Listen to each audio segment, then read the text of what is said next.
Biotechnology biotechnology biotechnology वैसे होता क्या है? बायोटेक्नोलॉजी में किसी ऑर्गेनिज्म का जीन निकाल के किसी दूसरे ऑर्गेनिज्म में ट्रांसफ़र करते हैं। इसमें बायोटेक्नोलॉजी में हम लोग पढ़ते हैं किसी ऑर्गेनिज्म का जीन निकाल के दूसरे ऑर्गेनिज्म में डालते हैं। एग्जाम्पल सपोज दैट कि कोई ह्यूमन कोई इंसान है, उसका जीन हम निकाल के उसका जीन या डीएनए उसका निकाल के हम उसका डीएनए निकाल करके उसका डीएनए किसी अदर ऑर्गेनिज्म में, मतलब ऑर्गेनिज्म ए अगर है ये तो ऑर्गेनिज्म बी है ये, तो ऑर्गेनिज्म बी है ये, तो इसका डीएनए निकाल करके इसके डीएनए में हम लोग डालते हैं, जीन डीएनए में डालते हैं। इसी को हम लोग कहते हैं बायोटेक्नोलॉजी। बायोटेक्नोलॉजी में एक ऑर्गेनिज्म का डीएनए का जीन को निकाल के किसी दूसरे जीन ऑर्गेनिज्म में डाला जाता है। ये हम लोग दो तरह से कर सकते हैं। एक होता है डायरेक्ट मेथड, इसमें किसी भी वेक्टर की जरूरत नहीं होती है। एक इनडायरेक्ट मेथड मतलब क्या होता है कि कोई वेक्टर यहाँ आपको देखने को मिलेगा। वेक्टर कौन कौन हो सकता है उसकी बात हम लोग आगे करेंगे। ये वेक्टर के थ्रू कर सकते हैं। तो एक होता है डायरेक्ट और एक होता है इनडायरेक्ट ट्रांसफर। जीन का ट्रांसफर इनडायरेक्ट होता है।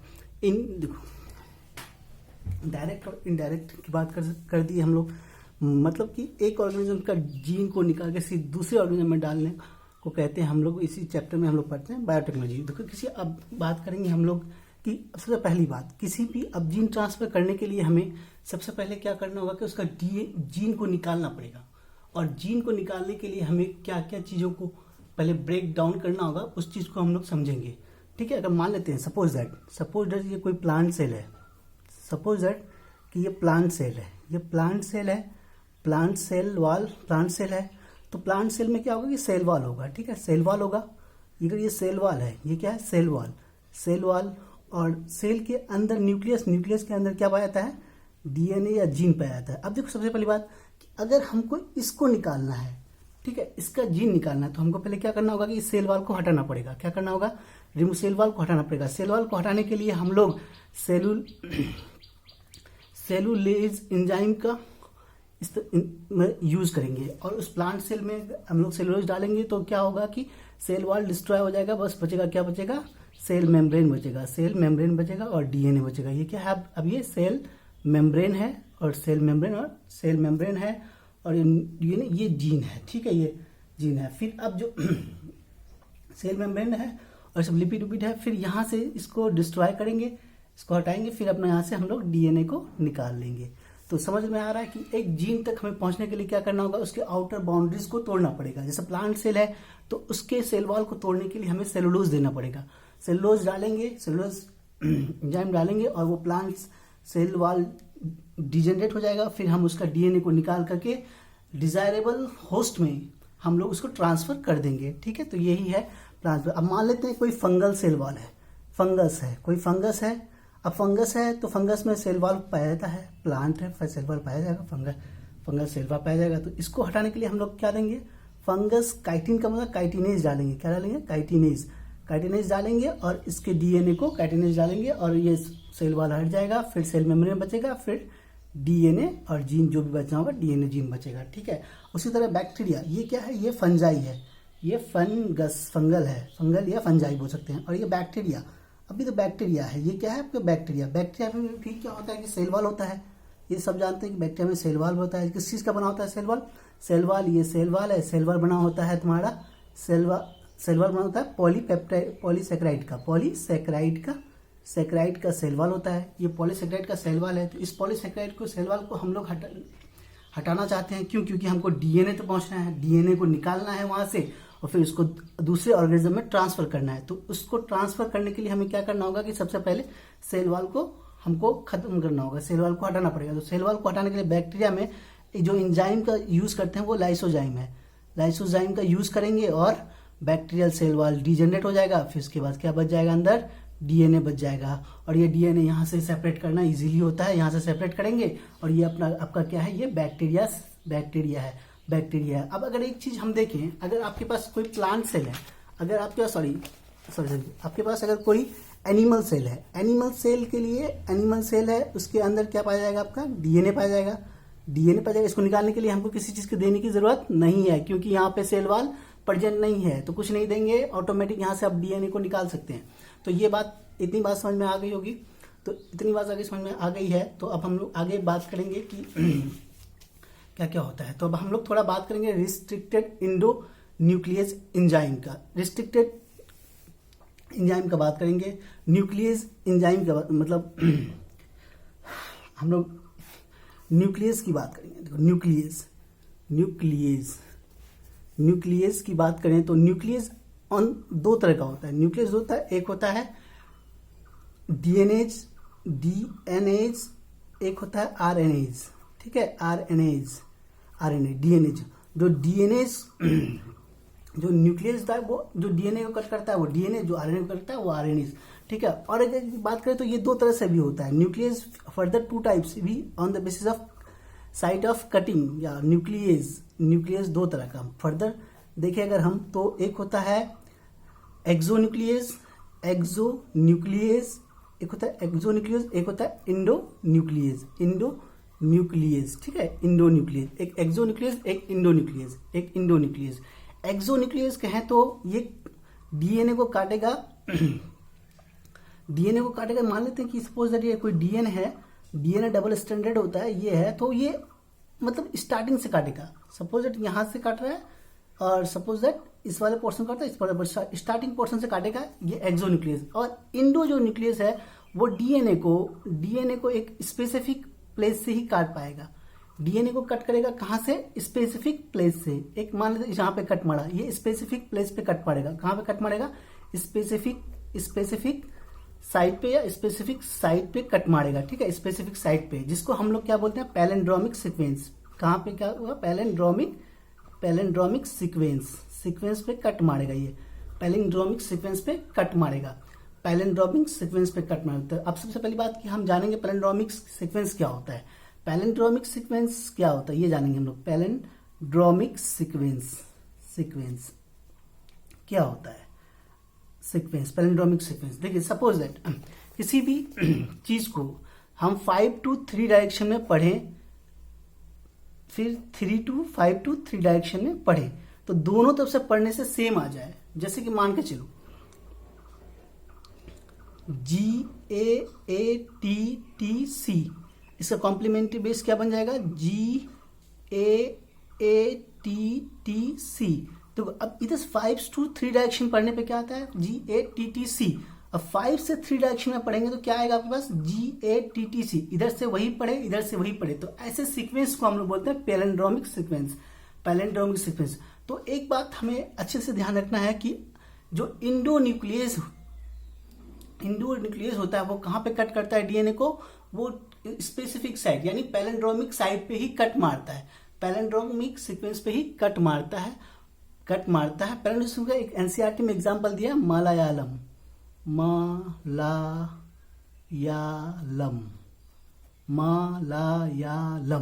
देखिए, जैसे कि अगर हम इधर से पढ़े तो मलयालम ही पढ़ा जाएगा और इधर से भी पढ़े तो मलयालम ही पढ़ा जाएगा। तो ये क्या हो जाएगा?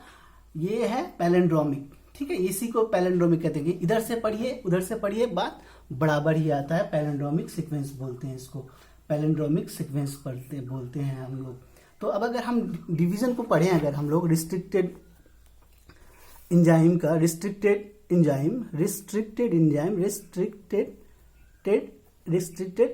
की बात करें, अगर हम पढ़ें रिस्ट्रिक्टेड एंजाइम को, तो रिस्ट्रिक्टेड एंजाइम दो तरह का आप देख सकते हैं। Restricted exonuclease, endonuclease.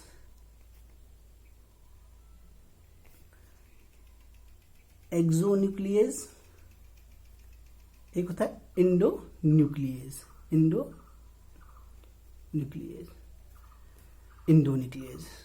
ठीक है, रिस्ट्रिक्टेड एक्सोन्यूक्लियस एंड इंडोन्यूक्लियस। अगर हम रिस्ट्रिक्टेड इंडोन्यूक्लियस की बात करें, सिर्फ रिस्ट्रिक्टेड इंडोन्यूक्लियस की बात करें, तो देखो रिस्ट्रिक्टेड इंडोन्यूक्लियस को खोजा था, जिसको क्या था? Urban Smith and Nathan. ठीक है, नाथन ने इसको डिस्कवर किया था। अर्बन स्मिथ नाथन ने इसको डिस्कवर किया था। अर्बन नाथन इसको डिस्कवर किया था। अर्बन नावन तो इसको डिस्कवर किया था। ठीक है, इसको डिस्कवर किया था अर्बन रावण ने। और अगर हम बात करें इंडोन्यूक्लियस की, तो ये डिस्कवर तो किया था, तो हम बता दिए कि इंडोन्यूक्लियस रिस्ट्रिक्टेड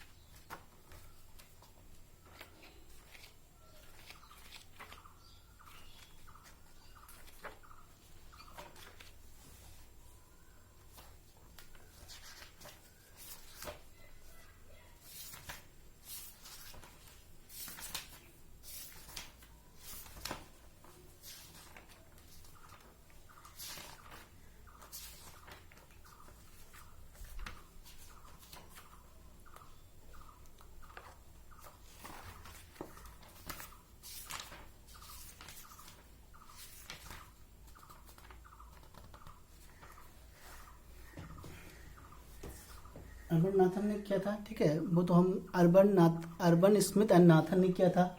और इन तीनों को ना 1980 में क्या मिला था, नोबेल प्राइज मिला था। इन तीनों को नोबेल प्राइज मिला था इसको खोजने के लिए, ठीक है, प्राइज मिला था, प्राइज में नोबेल प्राइज मिला था इसको, NP मिला था इसको, नोबेल प्राइज मिला था, ठीक है, नोबेल प्राइज मिला था।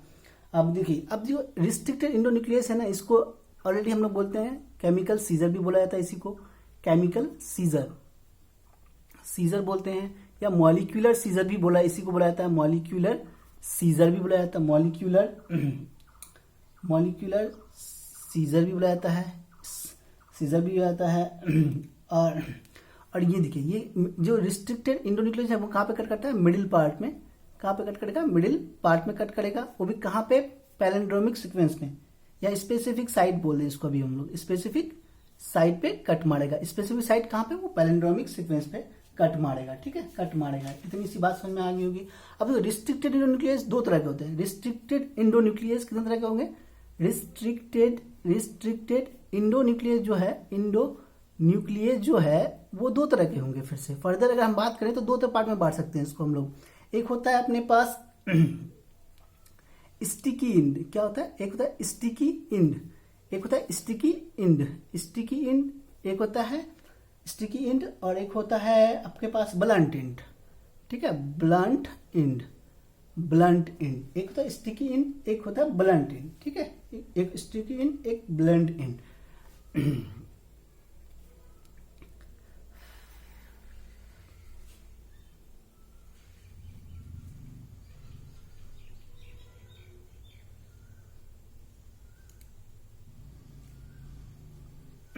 Sticky end blunt end. अब देखिए, स्टिकी एंड का एग्जांपल हम लोग पढ़ेंगे। पहले हम लोग पढ़ेंगे स्टिकी एंड। क्या पढ़ेंगे हम लोग, स्टिकी एंड का एग्जांपल क्या क्या है उसकी बात करेंगे हम लोग। पहला हम लोग स्टिकी एंड में पढ़ेंगे ECOR फर्स्ट। ये क्या है, स्टिकी एंड का एग्जांपल है, स्टिकी एग्जांपल है। ये कहाँ से काटता है, GAATTC, और एक होता है यहाँ पे CTTAAG,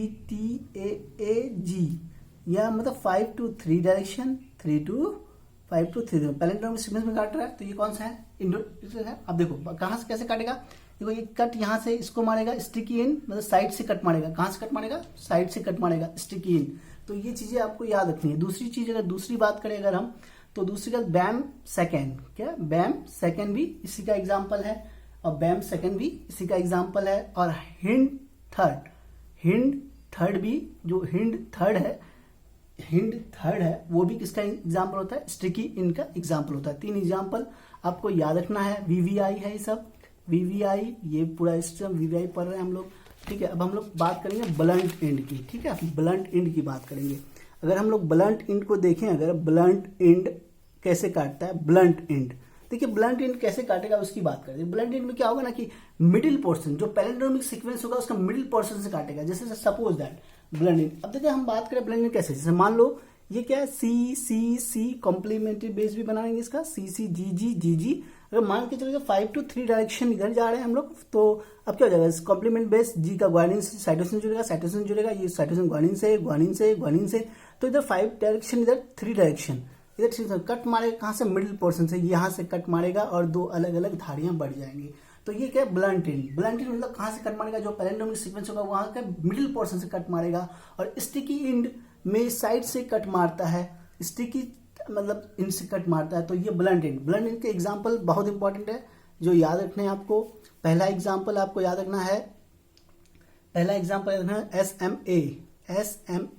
फर्स्ट, SMA फर्स्ट, जिसका हम लोग बोल से S4 क्या हो जाएगा, यहाँ पे S4 हो जाएगा सिरासिया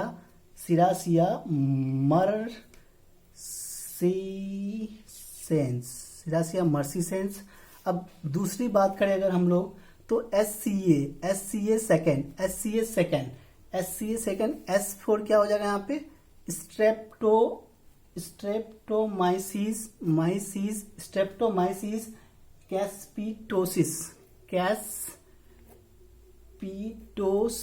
कैस्पीटोसिस। और तीसरा बात करें अगर हम तो HE third, SM1 first, SACA second, HE third. ये क्या हो जाएगा, H4 क्या हो जाएगा, हीमोफिलस, H4 हीमोफिलस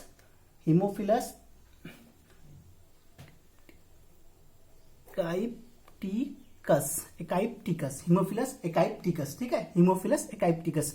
अभी ये सब चीजें अगर समझ में नहीं आ रही है तो बस 5 का वेट करें, मैं सबको भी समझा दूंगा कि कैसे कहाँ से आया है।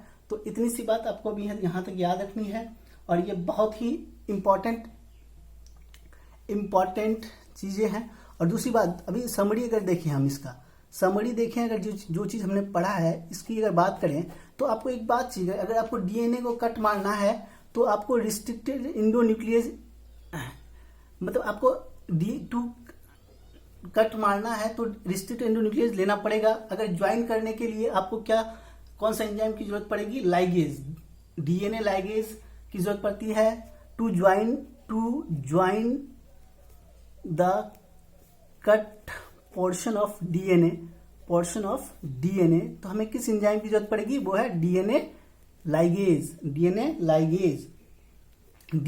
कौन दिया था इसको, हमारे इंडियन साइंटिस्ट हैं जो खुराना साहब ने दिए थे, ठीक है, खुराना साहब ने दिए थे। ये खुराना जो इंडियन साइंटिस्ट था, डीएनए लाइगेज अगर सर्च उसी को जाता है। अगर डीएनए करना तो रिस्ट्रिक्टेड इंडोन्यूक्लियस का हम लोग मतलब यूज करेंगे, इसको यूज करेंगे, डीएनए रिस्ट्रिक्टेड इंडोन्यूक्लियस का यूज करेंगे, ठीक है, यूज करना होगा। अब हम थोड़ा सा बात करेंगे नेमिंग के बारे में, naming of restricted endonuclease enzyme की बात कर लेते हैं। नोमेनक्लेचर की बात करें, नेमिंग की बात कर लेते हैं। Naming of restricted enzyme, naming of restricted enzyme, ठीक है। कैसे हम लोग नेमिंग करेंगे उसकी बात करें, अगर हम लोग कैसे नेमिंग करेंगे उसकी बात करें अगर, देखिए, अगर जैसे सपोज दैट हमने अभी पहला जो एग्जाम्पल है ECOLI, सॉरी देखो ECOR फर्स्ट, ये हम लोग पढ़ते हुए आए हैं, ठीक है, अभी पढ़े हैं। तो E क्या होगा यहाँ पे, ये E किसको दिखाएगा, ये जीनस को दिखाएगा, ठीक है, जीनस को दिखाएगा।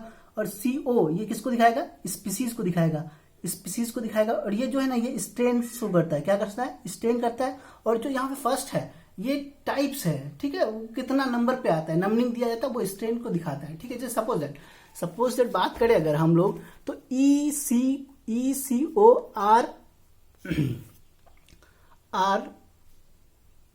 ECOR1। अभी यहां से E से क्या हो जाएगा, इकोलाई, ईस्टीरिया, CO से क्या हो जाएगा, कोलाई, ईस्टीरिया कोलाई। और यहाँ पे D किसको शो कर रहा है, D फर्स्ट को ये शो कर रहा है स्ट्रेन को, किसको, स्ट्रेन को शो कर रहा है। तो ये नेमिंग है। E जीनस के लिए यूज होता है, ईस्टीरिया, CO किसके लिए हो जाएगा, कोलाई के लिए, और हो जाएगा, ठीक है, जीनस स्पीसीज कोलाई। तो अब तक अभी देखें, अगर हम लोग एक एनसीईआरटी की लाइन की बात करें तो एनसीईआरटी कह रही है कि अब तक 230 बैक्टीरिया का स्ट्रेन से, 230 बैक्टीरियल स्ट्रेन से अब तक कितने, मोर देन 900 एंजाइम खोजा जा चुका है, ठीक है, 900 एंजाइम। ये एक एनसीईआरटी की लाइन है जो आपको खोजा जा चुका है, ठीक है, खोजा जा चुका है। आज की क्लास के लिए यहीं तक, फिर मिलते हैं नेक्स्ट लेक्चर में। Thank you for watching.